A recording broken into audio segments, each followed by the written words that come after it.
Joula, mais quand on vient, et de la mido, et de la mido, et me disait au nom, et me do jo, bois, et me manjona, c'est au nom là jo. Nya kamero, et ne la zombo, ou à sous, on va dire Christimaya, Kapi, ça dit comment caméra, ou à sous qu'on doit dire, moi, mon quand tout le monde a Kabi, Christi, ou sous, et où est à Tijime, au Caméra. Il y a beaucoup de je rends grâce à Dieu. Non, non. Toi qui gagne beaucoup. J'ai déjà fait beaucoup de rêves. Bon, moi je peux pas. Et le Seigneur m'a dit à raconter. Et on m'a dit de me retourner. Tu vas me dire, et je dis non. Bon, non, pas ta bague. Et je dis que c'est un bon réseau. Et j'étais parti à une mission, je suis revenu, on m'a montré ce que c'est que réellement ce corps. C'est pourquoi moi-même j'ai décidé de donner ma vie. Mais en réalité, ils m'ont dit, en premier abord, ils n'ont pas demandé ma maman. Et ils m'ont demandé qui est chef pour moi dans ma famille de livrer la personne.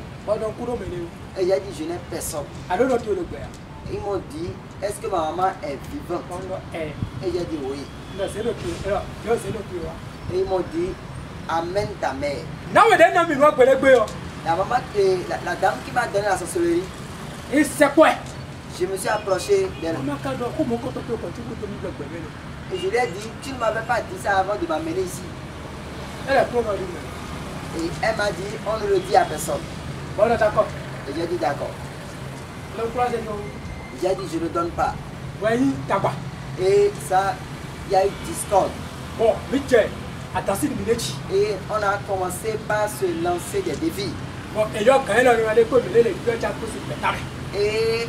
appellent les patrons, ils disent que telle personne veut fuir du groupe. Mais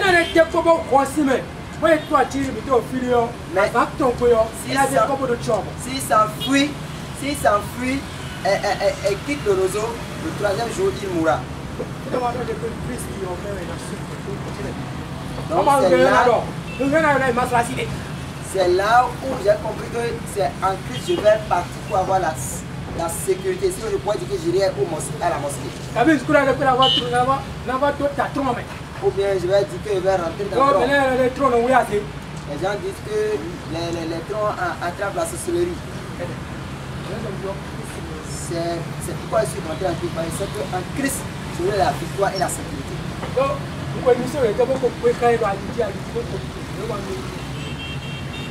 Je suis bien allé aux missions et j'ai déjà compris ce que c'est que Christ. Amen. Deuxième question. Tout à l'heure, j'ai vraiment deux questions.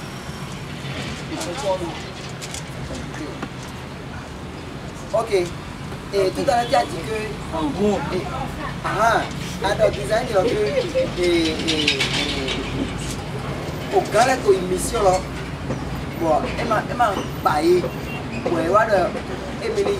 Je suis au grand là, il doit grâce à ce niveau qui est à la sorcellerie là.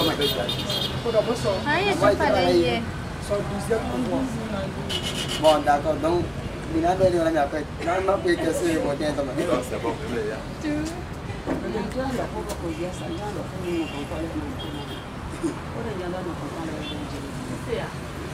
Pour des grands hommes, on compte les waynes. Il y a des sortes de bons. Il y a ça samedi. Il y a ça pataki loco. Bon, et dans les voies monde, il y a un tinjan. Bon, et il met le il y a un iba on l'a ouais, mais on a iba on l'a. Et ça il donc bocan. Et il y a ici.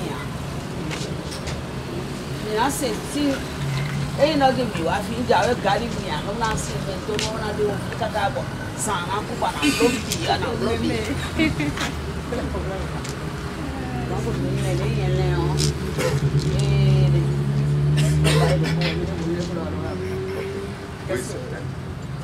ok. Dès tout à l'heure, il a que Mais là, ça mèche Venise. Mais là, le top pas. Il a fait le cousin Messi, mais là, il a un coup au Gambia. Mais il a mis le don. Mon Dieu, mèche le mon Dieu, mais là, ça va qu'on ait une décision de l'union. Dis-moi, car mais là, et ma voilà, ça nous va. Dis-moi, mais là, ça nous a. Mèche là, de bien, on dis dans le Messi. Mais là, il m'a sani, bon. Vu le temps où tu me l'as mis un Dieu, on a l'air. Voilà. Donc, famille, mais pas aussi. Donc, on peut pas tomber. N'avons pas le couteau. Et même le couteau là, c'est les gens qui vont le samedi. Les gens qui vont au bord de la mer le samedi. Il y a des peu. Mamie Diablo, Mamie Diaton. Quand l'esprit de mamie veut sortir, il fait sortir la tête. Et il regarde au bord de la mer. Il regarde les gens qui se lavent dans la mer, qui se baignent dans la mer. Il rentre dedans. C'est là que la mer commence à faire beaucoup de bruit. Là, il y a des gens qui meurent dans la mer. Et on ne les voit plus. Arrivé là-bas, on leur donne autre chose. Et ils mangent. Ce n'est pas que la personne n'a pas vendu. Là où il a vendu la mèche à 2000. Les mèches ont déjà vieilli. Il va peut-être vendre à 1000 francs. Peut-être à 1500. Et c'est fini. Et cette personne n'a pas fait de bénéfice. Peut-être qu'il va ouvrir la boutique. Et jusqu'à la fin de la semaine, il n'ouvrira personne. Pourquoi j'ai ouvert la boutique? J'ai pris de l'argent au panier. J'ai pris l'argent de Cerca.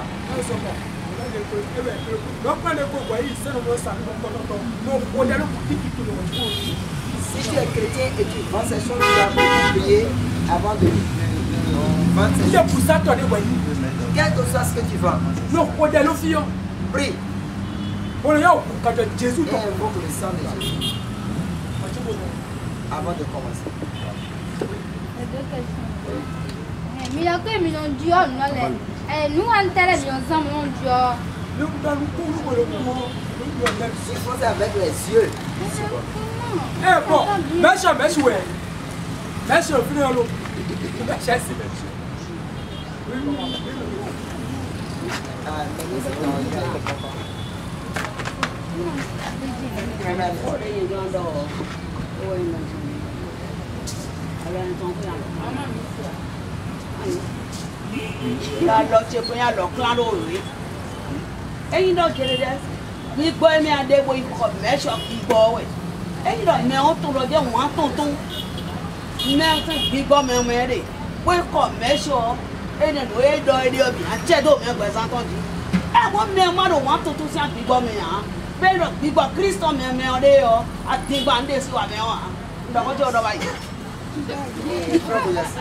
On va comprendre une question sur ton ami. Adore que nous disons merci. Et tant que nous disons merci. Mais nous sommes déjà atteints. Mais nous sommes gagner des âmes.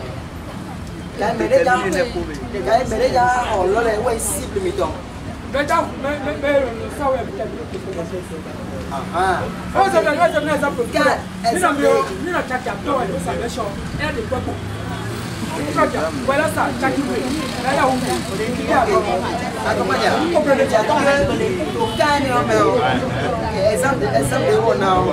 c'est pour porter en tête à celui qui a tout de vendre.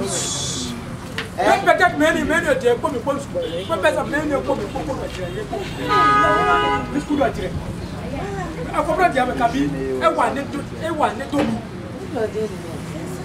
Donc, oui, maman, donc, oui, maman. Il m'a expliqué les amis. Elle m'a donné dans et côté les mémés dans tout à l'heure. Côté les filles, elle a dit que mais là, nous savons, nous savons dans l'homme mien. Bon, elle m'a marché. Pour ces côtés, ouais. Voilà. Donc, il y a des marchandises là. Marchandises là, ça, il y a des gens qui ont nous plaint. Mais on peut pas nous plaindre, ça. Mais là, dis-moi. Bon, non, le peu, ça te carton. Mais là, ça porte en aussi.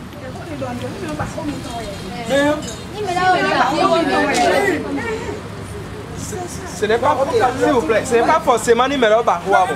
Si quelqu'un est venu déposer le cas de la personne chez eux, ils peuvent faire ça aussi. Ni Medewa, ouais, mais là, on a voilà, ça concerne la personne. Ok, attendez un instant. Il y a deux personnes, Mais avant ça, avant ça, il dirait que le frère peut discuter. Maintenant, ici, on donne un mèche, est-ce que mes amis ont un mèche? Ouais, et bien, mais ils ont ça mèche. Parce que maintenant, tu es bien méchant. Alors, tu as le mais je ne vais pas mettre tout le monde. Ça veut dire que ça a un impact sur leur vie. Donc, elle doit dire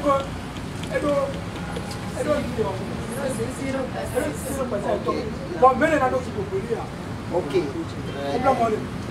Il a qu'à y séno. Et il séno, quand il me met dans les. À commerce, à commerce. À ce que là, quelqu'un, c'est comme un capitaine. Est-ce que vous avez bien compris? Il a dit que si vous utilisez les mèches qui ont quitté la mer, les mèches qu'eux ils ont changé là, si vous utilisez ces mèches, que ça va, à partir de ça, on va arracher votre gloire. Vous pouvez arracher votre gloire. Et l'étoile que vous avez ne va pas briller. Mais si tu es un chrétien, fervent et que tu pries, ça n'aura pas d'impact sur toi. Voilà. Ok, deux personnes encore. Oui. Ok, personne n'est en côté. Il m'a été précisément maintenant au Haïti. Donc, ça, on aussi c'est bon. 2 millions d'euros par serre. Donc, Kodo a couru. Évangélique, il y a quand même est-ce que finalement, il y a un noir. Bon, il a couru des folies. C'est que les catholiques,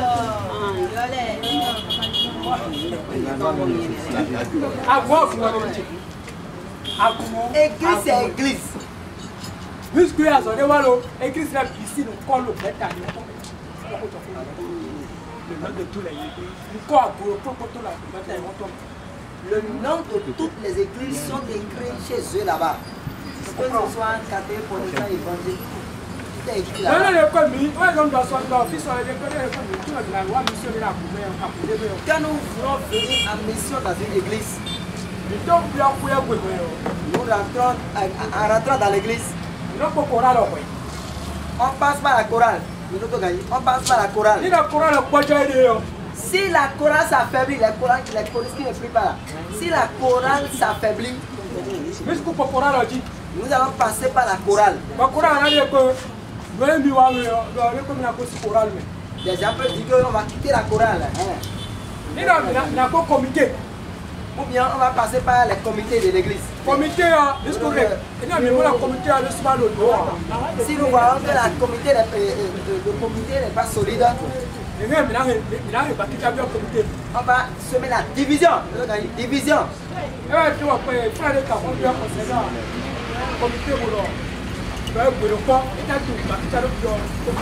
un frère qui avait demandé pourquoi il y a la division dans le comité. C'est ça. non. Ok. Et tu as pas dit que nous avons marié au village.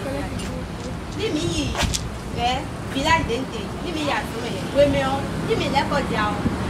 Amodo, ni mi sont quoi? Il a pleuré, il a vu le corps, ni il veut que tu l'as tata comme là. Ah, bon, parents les va bien recevoir, il dit que moi voilà ya son même. Donc il a cambié le dire que grand makabi, tata kabi faut nous ali dit bon pleuré, là était non il laisse. Parce que le pétame, elle est une mission. Il y a des gens qui vont en mission à midi. Il y a des gens qui vont en mission à minuit. Mission, moi, il a refusé mission de la journée. Même pour me faire une mission dans la mission. Je vous ai déjà dit que je vais une mission. Et c'est ce que le maire a dit que nous allons faire. Je comprends. On a le temps pour ça. Oui, et sœur a Ici, les garçons. Ici. Les garçons. Bon. La parité. Bon, d'accord, calmez-vous. Une seule question. Je vais pas une question ici et répondre une question ici. Ok. Oui, mais. Tout à l'heure, il y avait alors mi kuta de mi sa no mi tole ko kanji mi ai ton kuta bo mi no fin ka ga bo la junon ya la junon la ti aba quelle opération tu as eu à faire ça va ka wezo maso ah ça voilà ken bon ya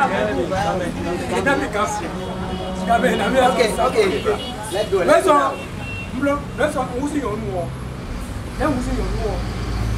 qui pour casser le champ de passage. Donc, vous pouvez et la moulin de droite. Et mon physique, et mon lien, dans le physique, j'ai attrapé un monsieur qui m'a mené dans une chambre de passage. Physiquement, lui voyait que j'ai les devants. Mais en réalité, c'est tout plat. Il y a eu à Zodewa. Moi, je vais opérer quelque chose dans sa vie. Qu'est-ce que je vais faire? Toi qui es une femme, et tu vois que les hommes couchent avec toi dans la nuit, en nuit, dans les rêves, et tu aimes ça.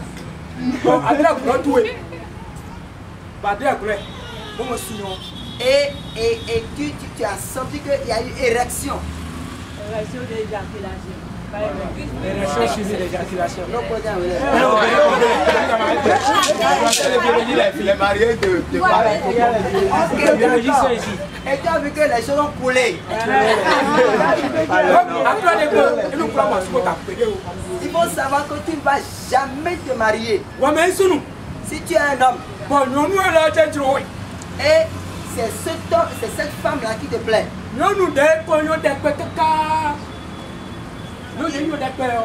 Et tu as vu des belles femmes.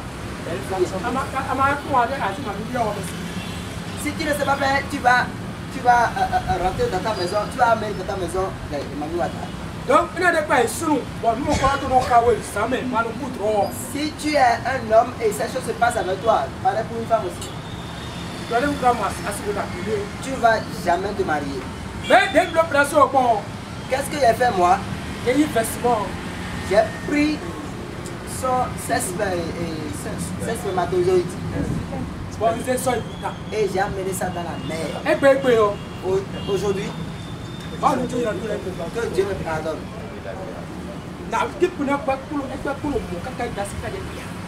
Ce monsieur est comme ça jusque maintenant, il ne s'est même pas marié avant d'avoir d'enfant. Donc, et j'ai déjà dit beaucoup de choses.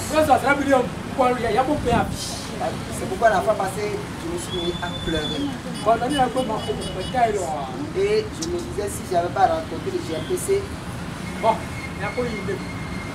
j'avais peut-être devenu autre chose.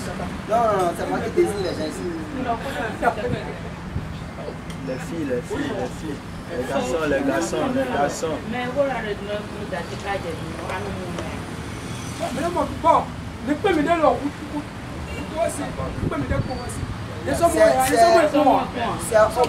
C'est au bord de la mer. Je l'ai rencontré. Amen. Une seule question ici. Ici, c'est moi. C'est moi. Oui. C'est les deux. Amen. Les deux garçons. Et le frère Emmanuel avait posé une question hier. Je vous avais dit que vous allez répondre aujourd'hui. Ah, bah oui, nous formons vraiment. Bon, et donc, demi wafio, azon wa gbe mi ton a kabi demi wafio te mi wa te jo. Eh, ma tozo, ni ane to mission gbe mo wa. Woni mi do mi test ko da mi la le ko yi pastor. Est-ce que yi évangéliste? Quand je suis là pour ça dit mais on a attrapé ça bon. Lendemain ma soeur m'a allo. Elle fait non horaire. N'est-ce pas les gars monsieur. Moi monsieur mon fils. Bon ouais comme connaît le job. Vous êtes pas quel Christ. C'est fini.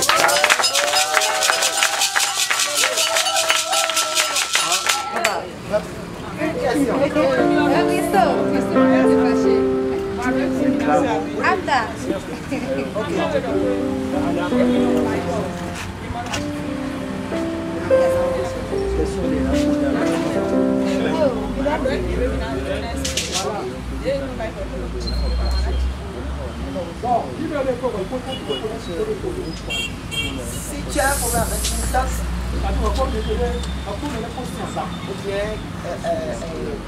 bien vous dois une autre personne qui vous lancer des trucs. Je vais donner un exemple. On ne voit pas les enfants derrière un serpent. Et là c'est Ils vont prendre comme les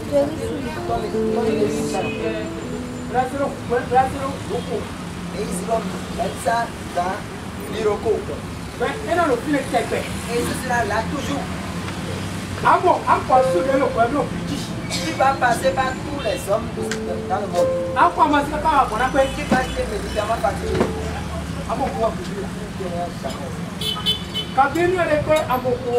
Ou bien quand tu tombes enceinte, ça va passer encore. Donc, et parce que la main de l'ennemi est là. Bien aimé. Si vous ne tombez pas enceinte, il faut partir voir un bon pasteur, un vrai pasteur pour prier. Dieu va prendre ta gloire. Mais avant que Dieu ne reçoive la gloire, et beaucoup de choses seraient déjà détruites. C'est-à-dire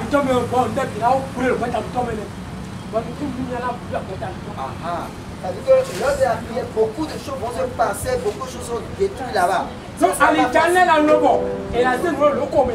Parce qu'il y aura des blocages. Ce ne sera pas facile que l'utérus quitte encore l'Iroko pour revenir. Ce ne sera pas facile.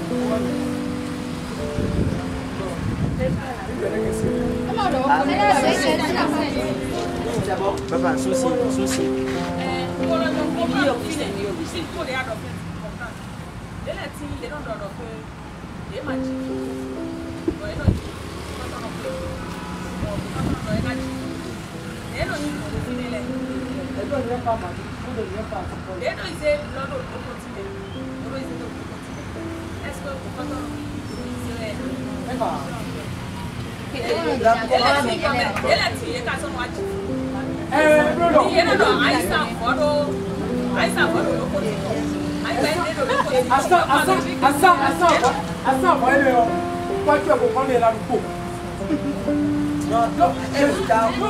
Il a la foi, il a eu la foi.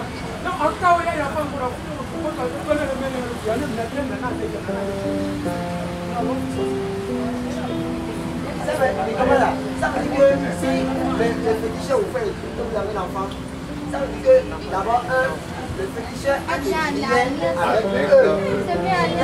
Il va habiter l'enfant.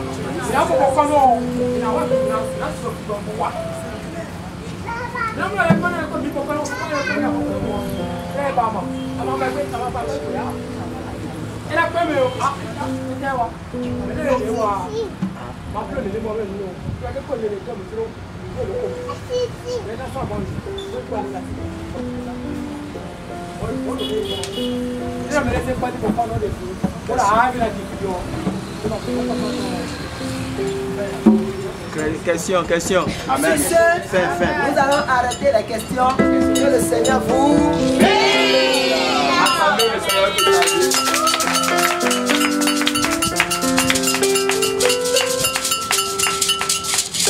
Amen.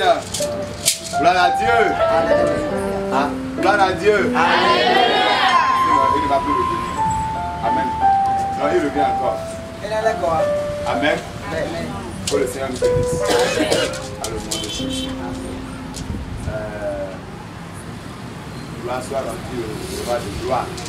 On a Jésus. Le Seigneur nous aidera à aller loin On a encore un homme, il a eu le temps. et à comprendre beaucoup de choses. Bon, nous sommes en Yémi. Écoute-moi, frère, soeur. Nous sommes en Yémi. Chez moi, il y a certaines choses qui n'y a pas d'arbitraire. Au Tonyé, au Yoano, que c'est le matin. J'ai dit à une soeur, Il y en a un million de Togo. je peux te voir casser les mèches. Ma voix mouillée, ils sont plats, mais je bas. Ça veut pouvoir gérer ça. Il y a une personne de moi. Non. Et C'est parce qu'elle n'est pas spirituelle. mais il doit mal au plus tôt. Amen. Amen. Écoutez, Il est donc. dans l'esprit de Dieu, vous parlez avec nous. Bon, quand on a mis Malgré toujours, on est ensemble ici, mais chacun mais non, pas père avant me le avec sa relation avec Dieu. C'est Dieu. une prophétesse, c'est le départ. Mais là, on rentre dans le temps. Il a dit, madame, Non, non, oui. que ce soit naturel ou non naturel, Oh, elle gagne match naturel brésilien, elle gagne des naturel. à vous de choisir. Mais moi, je vous dirai ce que Mais maintenant, des fois, mon oui, tu as gagné dans le milieu. s'il n'y a pas autre manière de se dresser les cheveux, tu vas faire. Alors, par exemple, on a pas la Si réellement, vous voulez éviter des combats chez vous.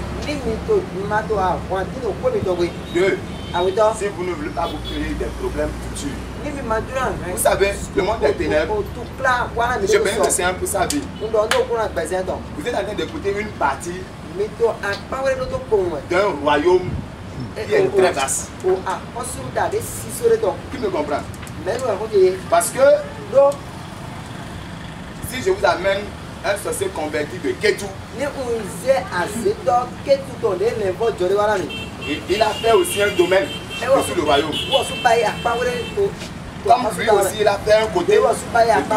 Vous comprenez?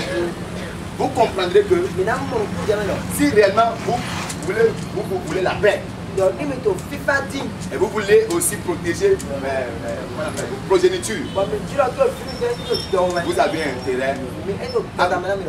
On dit, cet enfant qui naîtra, écoutez-moi très bien, cet enfant qui naîtra, il porte l'onction.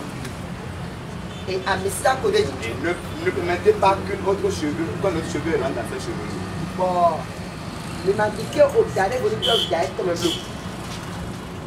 Amen. Et vous vous dites qu'elle doit se faire belle. Bon, mais là, Vous vous dites que vous allez prier sur les mèches, sur les secrets de la santé. Vous faites votre volonté, mais vous ne faites pas la volonté de Dieu. Et aucune volonté humaine n'est parfaite. Amen. Si tu es convaincu, prends ce chemin et vas-y. Prends soin de ça.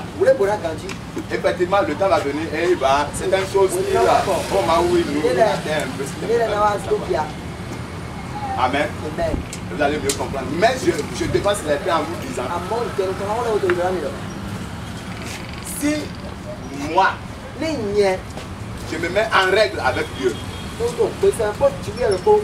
alléluia, ça ne... Par rapport à mes enfants, si je ne fais pas les sacrifices nécessaires, ils ne sont pas en sécurité. Ne vous regardez pas seulement, mais regardez-vous et regardez vos descendants pour marcher avec Dieu. Abraham a marché avec Dieu pour obtenir sa descendance. C'est pourquoi Dieu va le dire, Dieu va dire à Isaac, après ou bien à Jacob, selon l'alliance que j'ai traitée avec ton à cause de l'alliance de ton père, je te fais ci, je te fais ça. Alléluia. Alléluia. Alléluia. Vivons Christ, non seulement pour nous, mais également pour nos descendants. Je ne vais pas aller loin dans les choses. Que le Seigneur nous bénisse. Amen, amen. Chacun de nous doit se disposer à écouter la voix du Saint-Esprit. Par rapport à sa marche et aux conduites qu'elle doit tenir, qu'il doit tenir. Pour que la gloire de Dieu, quand je nous regarde ici, la plupart, nombreux sont ceux qui ont le problème. Beaucoup même. Je prends les 100% ici là. Il n'y a pas quelqu'un qui a la moindre paix. Il lui faut. C'est lui-même, il est en paix. C'est que son enfant a des problèmes. Et ça constituera un souci pour lui. Il n'est pas en paix. Alléluia. Gloire à Dieu. Gloire à Dieu. Et si nous faisons fi de tout ce qui est du monde, et que nous nous accrochions sur la... Ah, merci Seigneur. La Bible nous fait comprendre qu'il y avait une prophétesse Anne dans le livre de Luc. Quand son mari fut décédé après 3 ans de mariage, 7 ans de mariage, elle s'est offerte à Dieu. Elle dit, moi je continue ma vie dans le chemin de la prière. Jusqu'à ce que la promesse de Dieu pour Israël s'accomplisse. C'est-à-dire jusqu'à ce que Jésus-Christ annonce. Amen. Ne cessons pas trop à tergiverser sur... Bref. Alléluia. Ce que je sais, c'est que Dieu a de bons projets pour tout chacun. Et le projet de Dieu pour toi, tu dois chercher à savoir quelle attitude tenir. Pour que cette promesse ou ce projet puisse s'accomplir. Au nom de Jésus. Nous allons avec... parce que là, le temps nous presse. Nous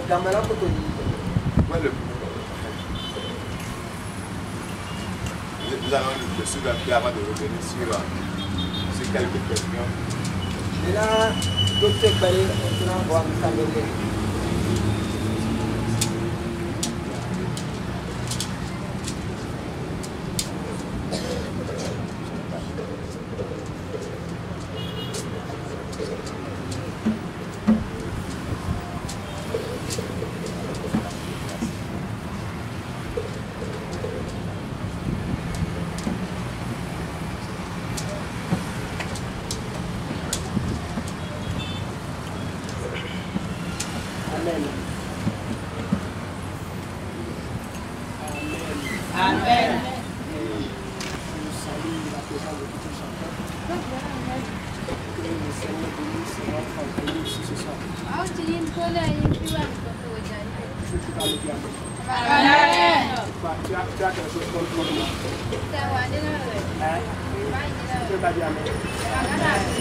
Amen. Amen. Nous sommes au moment de l'action de grâce. Nous sommes au moment de l'action de grâce. Et ça va se procéder comme premièrement, c'est chaque famille. Vous allez passer avec votre action de grâce. Et après avoir déposé, on va prier pour vous. Après ça, les femmes vont passer. Après les femmes, les hommes.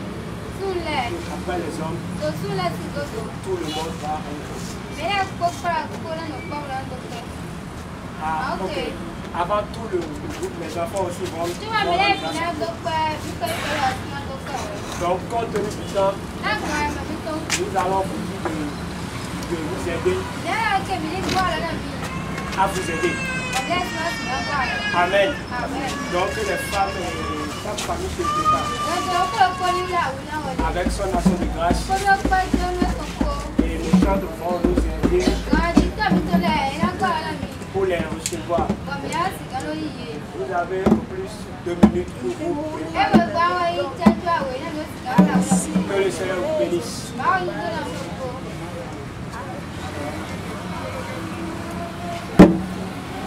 Les familles.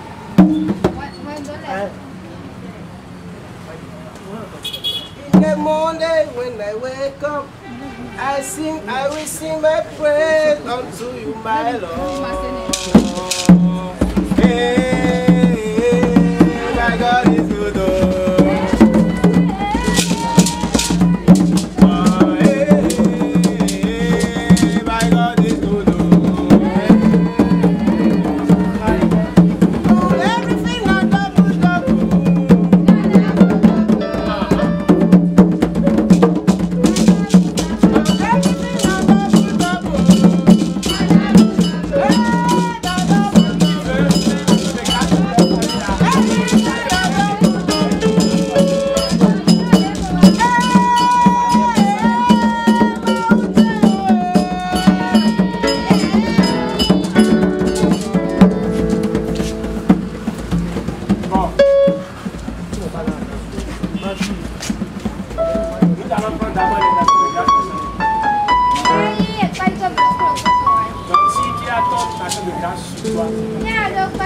Nous allons vous demander de vous allumer.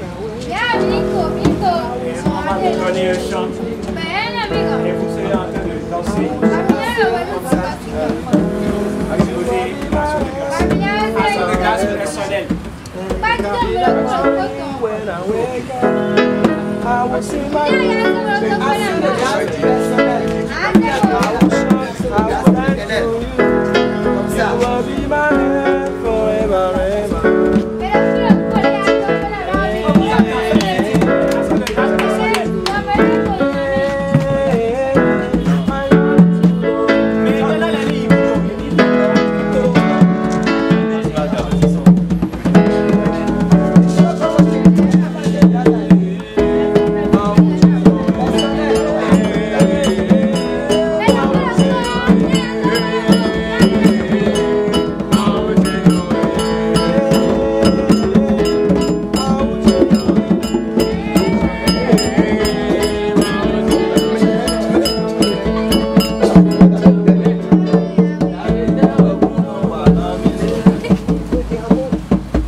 nous allons passer aux actions de grâce.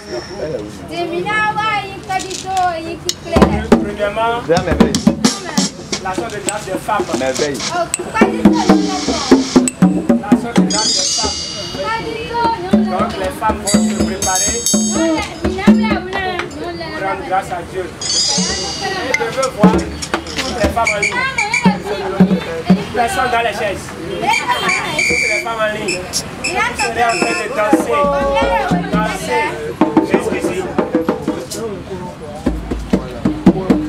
Vous avez 33 secondes pour vous préparer.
Amen.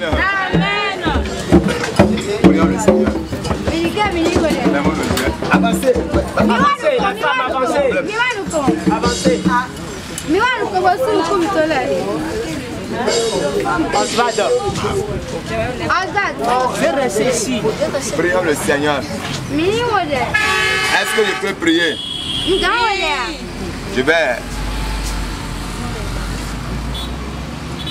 Je vais prier maintenant. Ok. Ouais.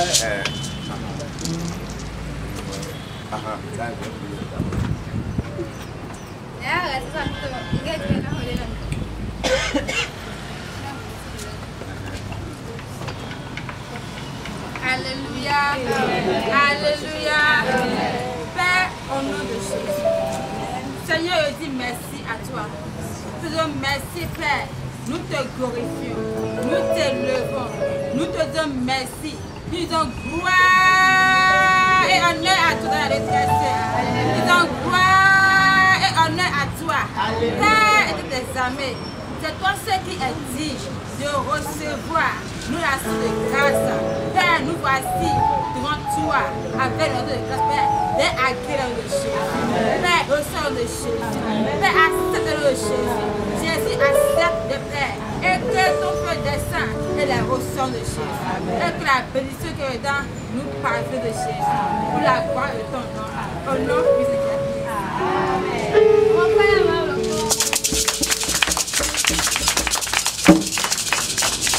Amen.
Maintenant, les enfants se préparent.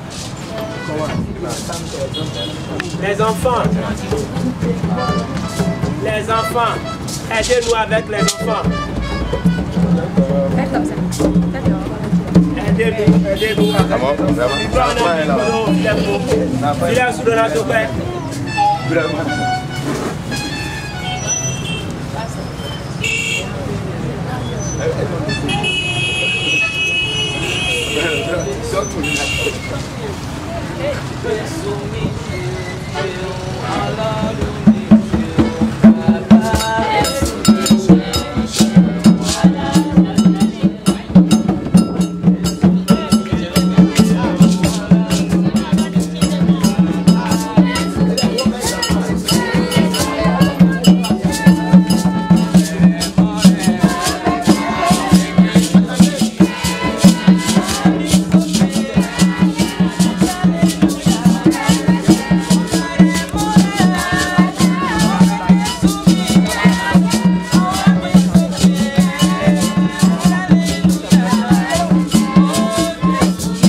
On n'a pas chanté le cantique que les enfants aiment. Donnez-nous votre cantique. On y va.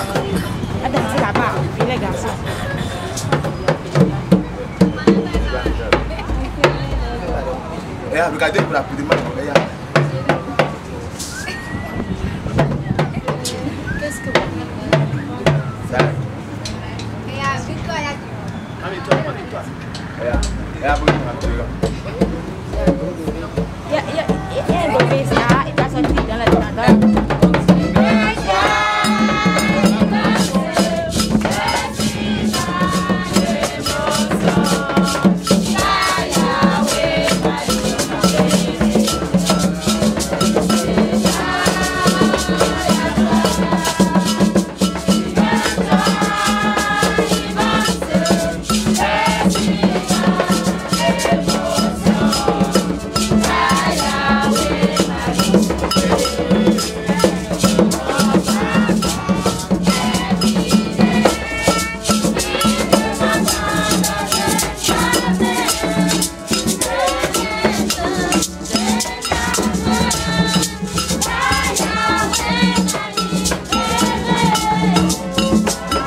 ces enfants.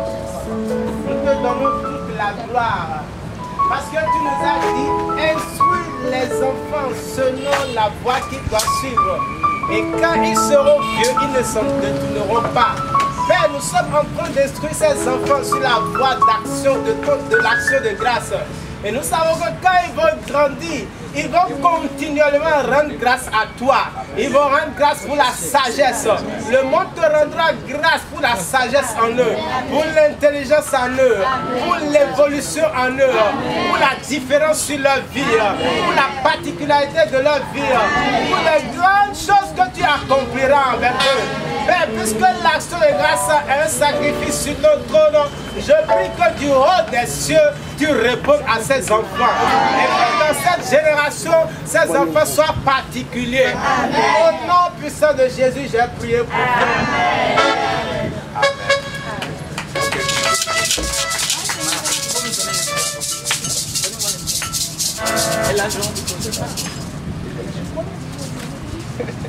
Amen. Amen.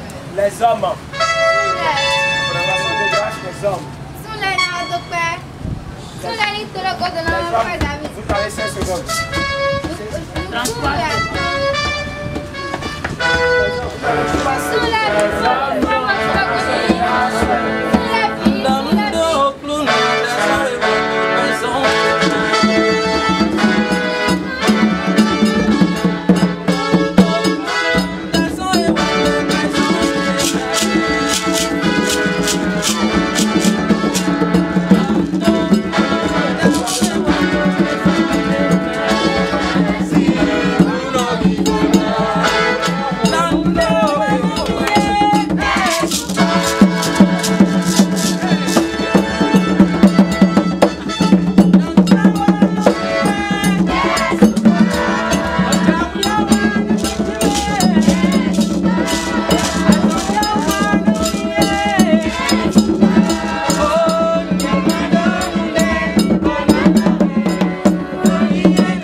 quelque part là. Oui, il doit tout donc. Point d'interrogation. Il doit ça. Amen. Amen.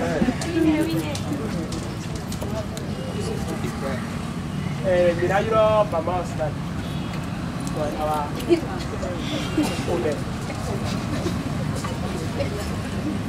Alléluia.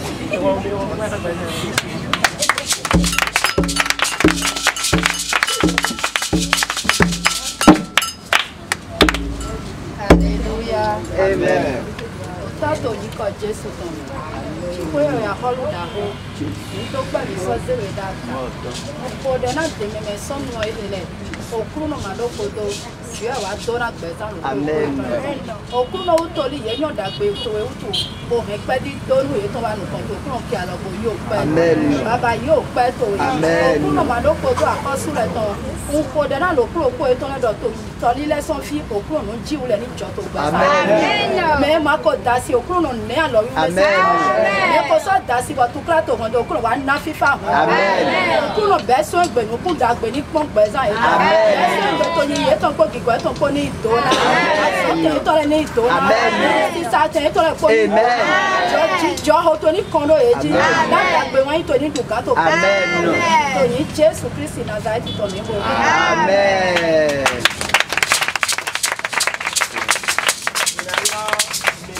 Emmanuel. Voilà, on est. Mémé Emmanuel.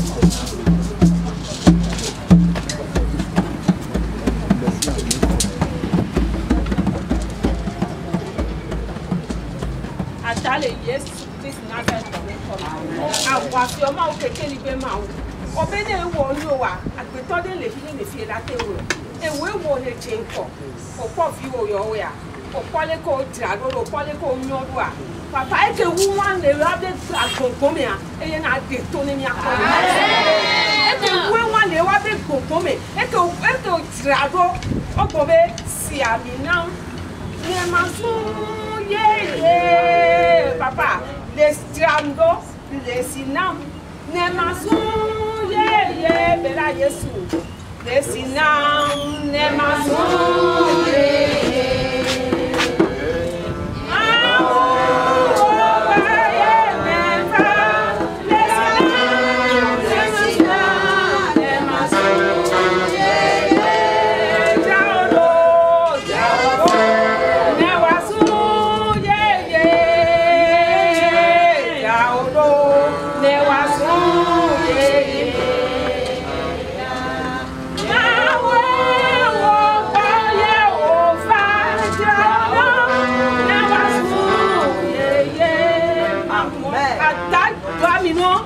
Yesu be ko si ami no ne wa trust ye le wa si ami no ne du ko wa ko be he fi wo we papa ti awodo no di afole ka fi ke wa bi afodo la ja wa nya be fi wo we to le fi papa we wole ye mi do ku ji mi nya bo la we pe ape no to di ka fu wo ja wa be no ti o keke no papa e be yin ku to le wa be susu me le wa be ji le e ke wa nto mu no wa ko mo je ti awodo ya fo ko papa na ko yesterday coming.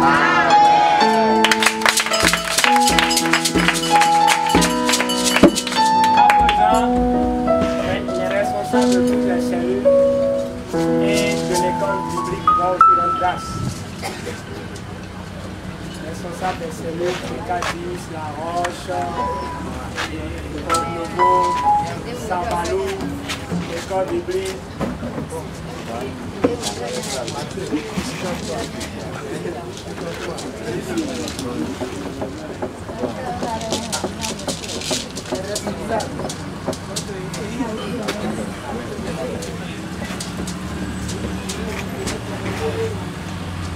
Responsable cellule. Elle le fait pour non? Les responsables.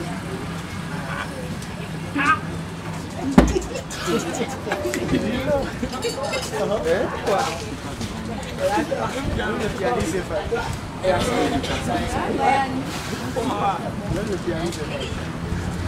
Les chantres, aidez-nous.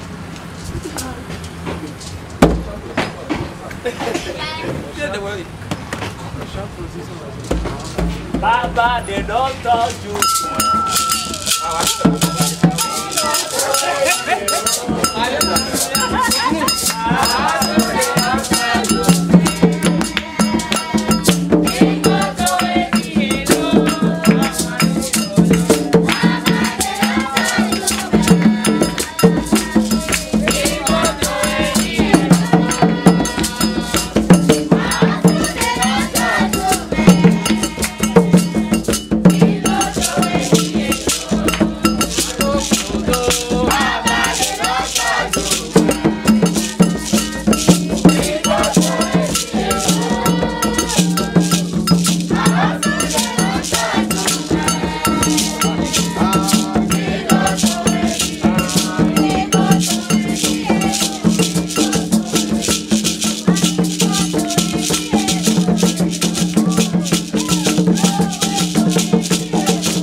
Amen.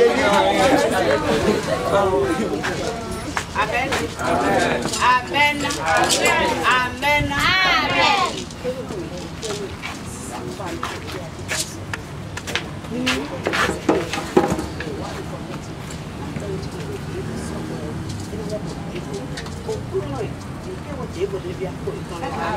Say what that age. You got just in Nazareth. Amen. Amen.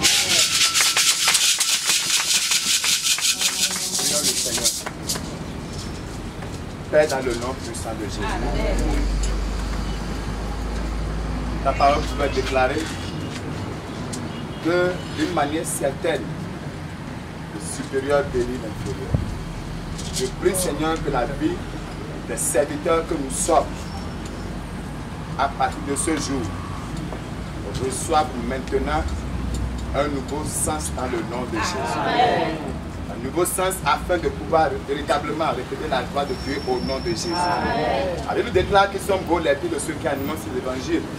Je prie afin que, Papa des cieux, chacun de nous, autant que nous sommes, que nos pieds reflètent ta gloire dans le nom de Jésus. Dans tout ce que nous entreprenons, Seigneur, que ta gloire se manifeste dans le nom puissant de Jésus. Excellent Père de grâce, donne-nous, inspire-nous, conduis-nous, montre-nous la direction qu'il faut, afin que, Seigneur, nous puissions demeurer sur le droit chemin dans le nom de Jésus. Oui, tu n'as pas attendu que nous atteignions 30 ans, nous atteignions 40 ans, nous atteignions 50 ans avant de te connaître. Mais très tôt, tu nous as choisis, tu nous as mis à part. Oh, tu nous as choisis comme tes instruments afin que nous puissions glorifier ton nom dans le royaume des cieux. Je prie que ta pensée pour nous soit accomplie dans le nom de Jésus. Je déclare maintenant, Père éternel, désormais que ta protection soit galvanisée autour de tout chacun de nous. Que tout ce que l'ennemi pense, tous ces projets contre nous soient voués à l'échec au nom de Jésus. Responsables, nous le sommes et nous le serons pour toujours pour ta gloire au nom de Jésus. Donne-nous, mets en nous les capacités pour accomplir cette tâche dans le nom de Jésus. Pouvoir à tous nos besoins. Pour l'avoir de ton Saint-Nom. Reçois notre action de grâce. Au nom puissant de Dieu en premier. Amen. Amen. Que mon Dieu nous bénisse.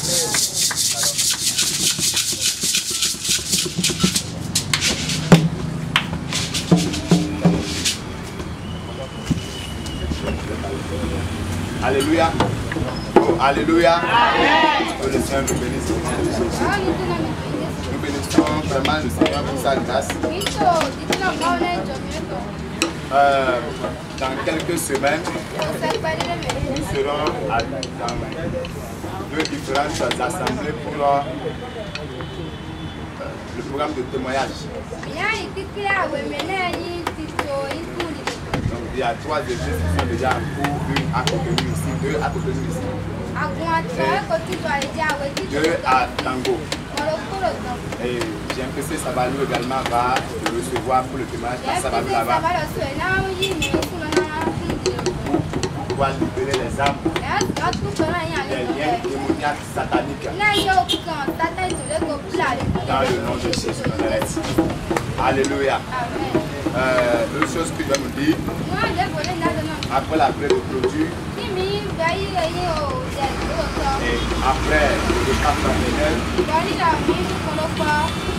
les responsables viendront avec moi. Et il y a un travail à faire sur tout ce qui est déposé ici avant la distribution. Parce qu'au cours de la semaine, nous étions là, on a travaillé encore par rapport à tout ce qui est là, selon la volonté de Dieu.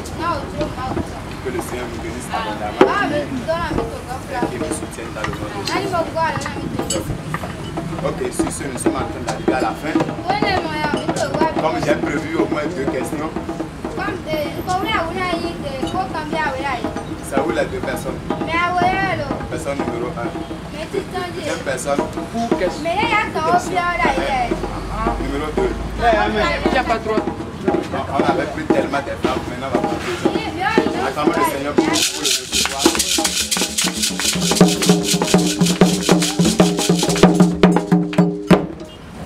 Oui, vous avez ça.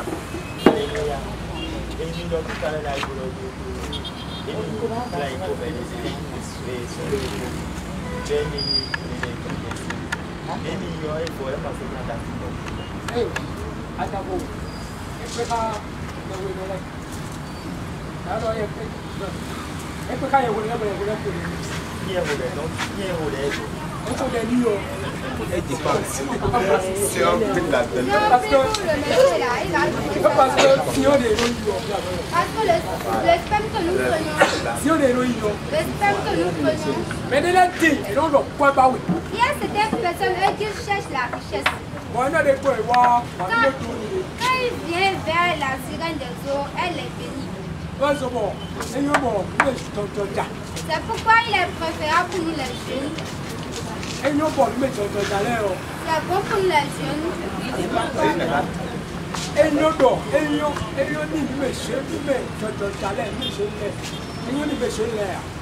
Ok.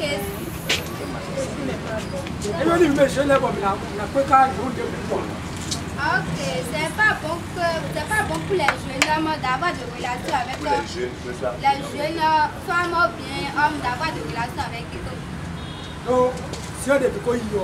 Parce que le système que nous retirons,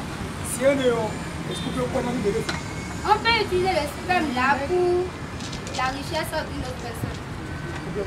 C'est ça le problème.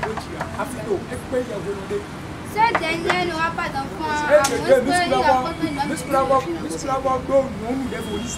Nous pouvons même sous savoir une autre femme. Et la femme là sera sa femme de nuit. Et il aura de relations avec cette dernière. Comme ça, il ne peut pas avoir d'enfant à moins qu'il trouve un homme de Dieu qui prie avec cette genre de personnes. Il doit appeler le sang de Jésus, la gloire de Jésus et le feu du Saint-Esprit. Et il va jeûner, prier.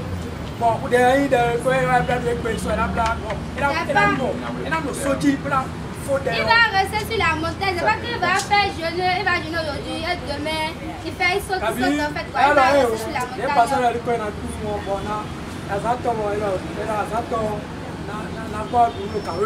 Ou bien par ça, ils ont dit que nous devons nous consacrer pour 3 jours et lui va faire son programme radical à midi, lui va... Quand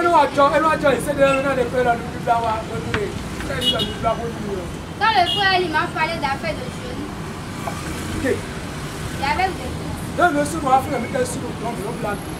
même je me suis rappelé que nous-mêmes dans notre monde des ténèbres là-bas, on a eu à jeûner. Et ce type de jeûne, c'est pour détruire les choses. Chaque fin d'année, à partir du 29, le 30 ou le 31, nous sommes en jeûne. Bon,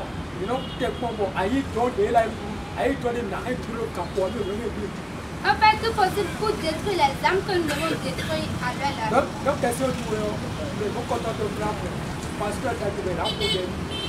Concernant ta question, ce monsieur doit trouver un bon pasteur qui va bien prier. Amen. Merci beaucoup. On prend bien une temps. Les dons passent les guides au sol. Maintenant, quand on vient, quand même, on prend bien tirer là. Ouais, ben, les dons passent les guides au sol. Maintenant, quand on vient, quand même, permettre un enfant au lieu. Voilà, quand même, même que church, il est dit, mais dons passent les guides. Church, il est dit, pasteur, il est dit. Ils l'ont posé, non, mais il n'a pas eu les par exemple, on a placeur. Elle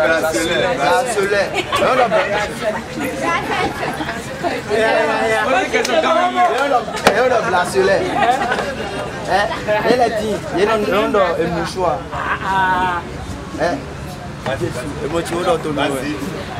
Elle a dit, on a un mouchoir. Elle a dit, on a celle, il est un nom. Par exemple, il y a un exemple. Ton filet, ouais, il est doré là. Et quand il y a pas les coco font le down, pour pas me voler. Mais des mélons mon lait, et dans la c'est dans le que ni ben et non le temps, ben non qu'on est dit. Mais ça veut dire que énergie là mon voiture non là quoi. Et tel nous autres bon pasteur les nous poser non mais non et ne rejoindre bien encore. Ouais tu vas me payer des dépenses pour nous dans le. Bon, il pourra Jésus. Non, batame. Oui, dans nos plans. Ni dans le sein, en cas laisse toi. C'est Alijan laisse toi. Comme nous voyons les obstacles en mission. Nous donnons pasteur Néo. Et pour le candidat pour le plutôt. Les gens de pasteur ont déjà eu d'alliance avec nous. Alors comment tu cherches l'argent. Par exemple, et alors pasteur la fond. Pasteur. Regardez, vas-y toi. Et il enlève sa veste. Et alors bon, Milo, pasteur quand il va la famille. Il va dire que nous cherchons 100 personnes qui vont acheter une. Bon, mais elle est là, on a mis chakiwe. Et chaque personne va donner 2000. On est à Américain ou à Zonjiou. On dit que lui là, ça produit des miracles. On a mis confiance. J'allais parler de l'huile d'onction. Il y a certaines huiles d'onction qui proviennent du monde des ténèbres. Il y a d'autres qui proviennent du monde de ma mère a fait quelque chose à Jésus rapide. Elle ne veut pas Jésus rapide. J'ai rien dit si il y a certaines personnes qui vont à l'église à cause de la délivrance. Mais concernant ta question,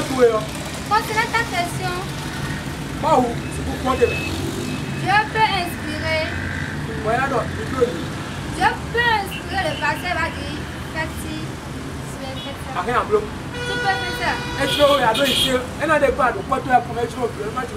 Si tu as la foi, que tu as de l'argent, il faut faire. Si ça ne te plaît pas, laisse. Quand le connaisseur m'avait damé de l'eau, il y avait eu des doutes. Il y a constaté que les gens amenaient des bidons d'eau. Moi-même, je voulais la question, je l'ai fait quoi avec de l'eau. Comme ils ont dit avec de l'eau là. J'ai amené l'eau là. Mais pour vous dire la vérité,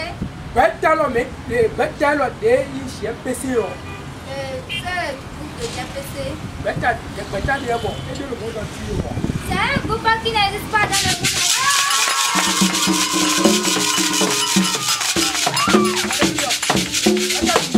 Pourquoi il y a ça? Il y a un homme de... Il y a beaucoup d'associations.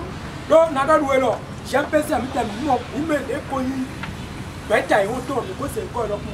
l'aimons les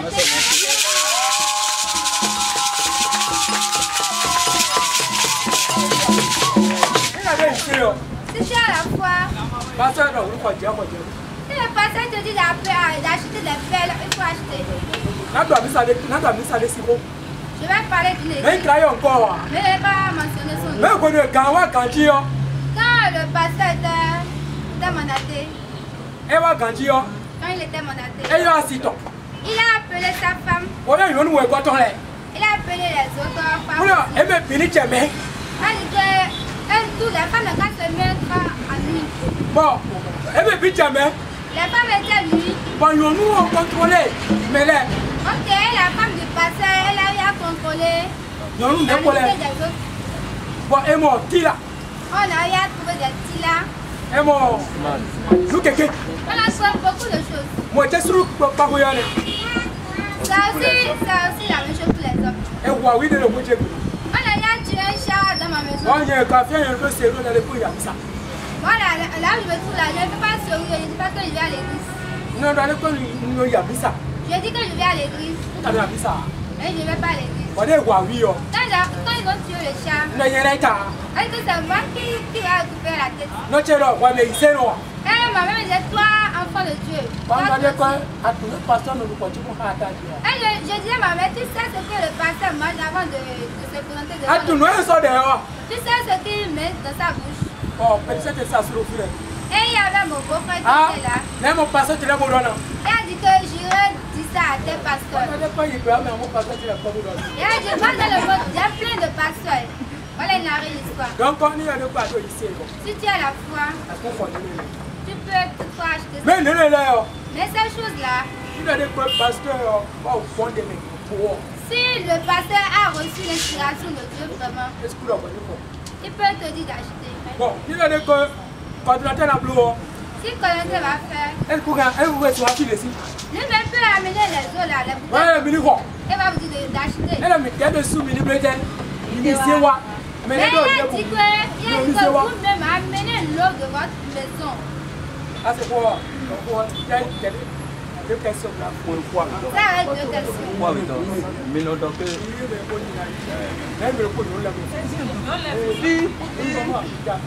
Poids, oui, donc. Parce que les mi belle aujourd'hui, mais donc assez comme le wadago. Assez mon wadago. Bon, même cassé au village les. Là où là assez grand, top bas ouais. Et doit assez caca au vidéo gilet pour il faut me pour. Et m'en sortir là. Si et am le que il va né assez et le non mais retraite. Donc assez pratiquement. Et là retraite et là mais retraite si là retraite tout voilà. Il a les points. Allez, vous êtes tout. Bon, allez, il a un spectacle. Alors, il a le premier à moi.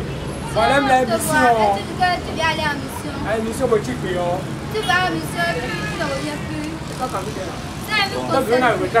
Bon. Ça, c'est autre. Mais, là, oui, là, mais là, pour aller au village, là, assez tôt. Si, ni ekpen no kwegbe nde be ite to ase ba dile bi wo no pelo mo bi e pelo yi kan da ko mo elo mo bi which ne ejan imere na jo elo mo bi di e wa yin no mo pe wo abele ason le to kwegbe be ne se ne mo afalo na yi mo me de ejan lo na jo le no po me loji bo no do ko lo na di ne do ko lo na mi nle mi na yan so lo bi wo di mi ka do ke ase to assez mon va d'aller. Pourquoi on va d'aller? Voilà.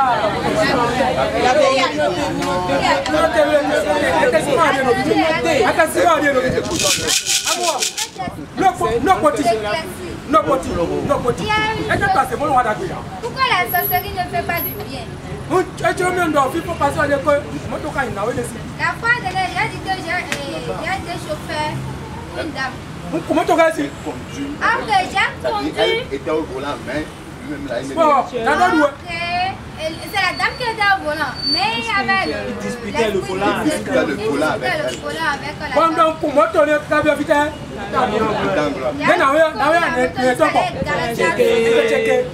est sortie sans attaque. Quoi tu as de profil?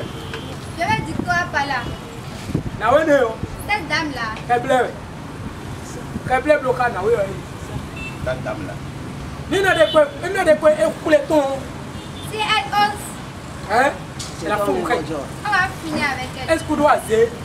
Elle peut avoir tout quoi et nombre de sorcellerie. Il peut vider mon azé pour la mouche. Elle va juste utiliser un petit enfant. On a été en premier.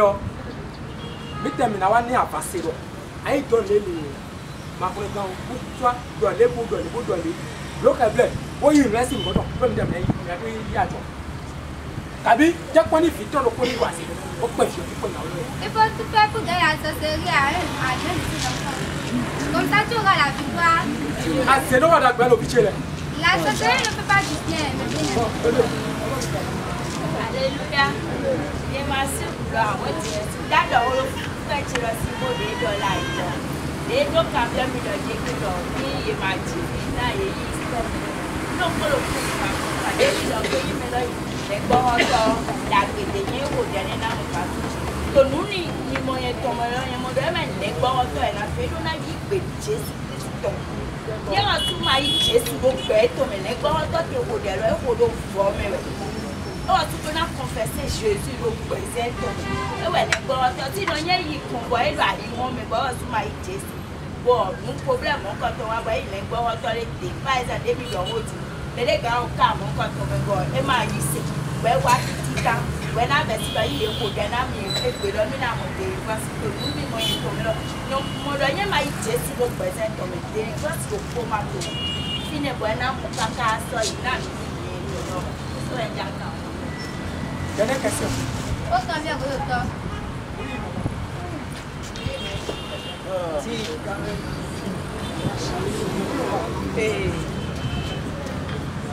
Voilà, c'est un côté indien.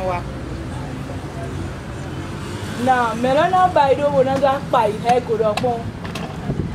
to ganle le me to dire le me to tande wa yi wa do kondo po ha mide enelo e wa to enelo e so mo egbeji wa so tu clan da to hu to le to me pasteur c'est le pasteur qui reçoit vraiment les révélations qui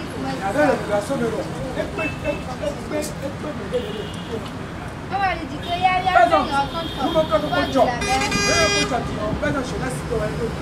Peut-être c'est dans sa jeunesse qu'il avait fait ça. S'il avait dit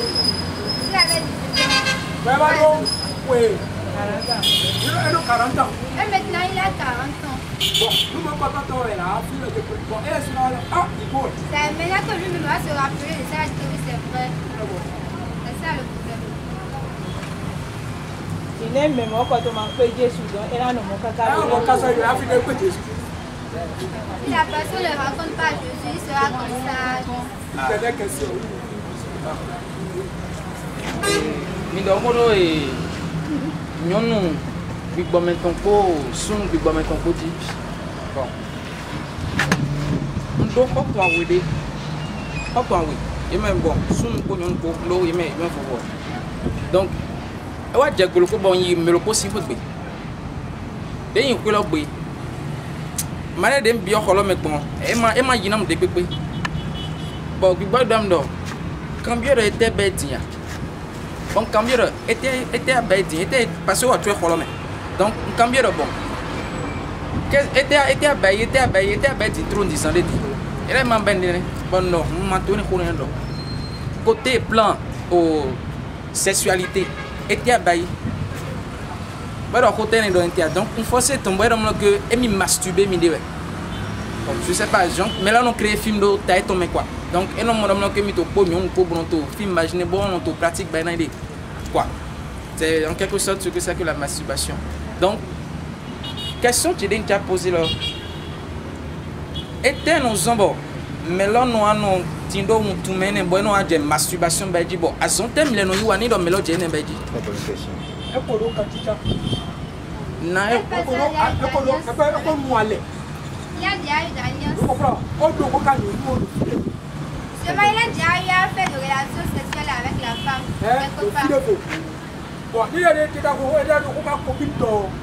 Et s'il doit avoir de relations avec sa copine, et l'esprit de l'autre femme là va se présenter, et elle va te dire que tu ne pourras pas faire ça. Pour ce genre de choses, le monsieur a déjà eu d'alliance avec le monde des ténèbres. Pour ce genre de personnes, il faut la prière. Bonito, é uma copine ou daí, eu não dou tataru mon quoi, eu não dou tataru mon. Já este do mede bueno, este do mede akba, este do tá bom. C'est l'esprit. Voilà. C'est l'esprit qui agit. Voilà là. Ok, d'accord.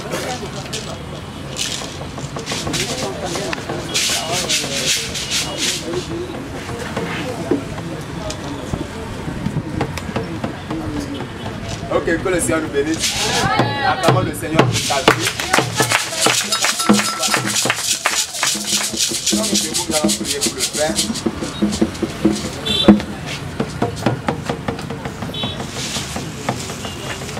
Alléluia. Et l'on a pris dans le monde des ténèbres à cause du témoignage. Alléluia.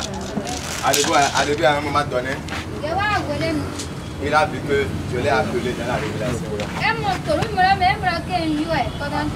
À une phase pilote, il a dit, on dit que t'as mis on est un défi, elle me va bouillir, ou bien. Amen. Étendons nos mains vers lui. Toi qui n'as pas écouté cette image du début, dans la semaine, tu peux te rapprocher de nous pour avoir la version que tu veux.